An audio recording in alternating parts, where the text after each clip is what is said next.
In this video, we'll be discussing how to install the new CleanAmp Pro from RetroSix for the Gameboy Advance SP. Since this mod was designed to quickly solder to the board, you don't need to run any wires for your install like the old amplifier chips. Getting into the install, you will need to determine what motherboard version you have. We'll do this by looking at the SW point in this region of the board.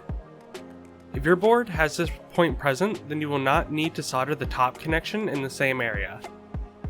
If your board does not have this point, then you'll need to solder that top point. Installing this mod is fairly straightforward and doesn't take much time at all. First, line up where your speaker contacts should be, and tack down the VCC point at the bottom of the flex PCB. Then, I would take some Kapton tape and align the rest of your points before taping the board down and completing your soldering job. I personally like to put a small amount of solder on the pads for the speakers. I do this so even if the contacts of my speaker are super flat, they still make contact with the amplifier. If you plan on using a RetroGlow kit with this amplifier, it's recommended to install the amplifier first so that you can ensure that the VCC point bridges between the two boards correctly.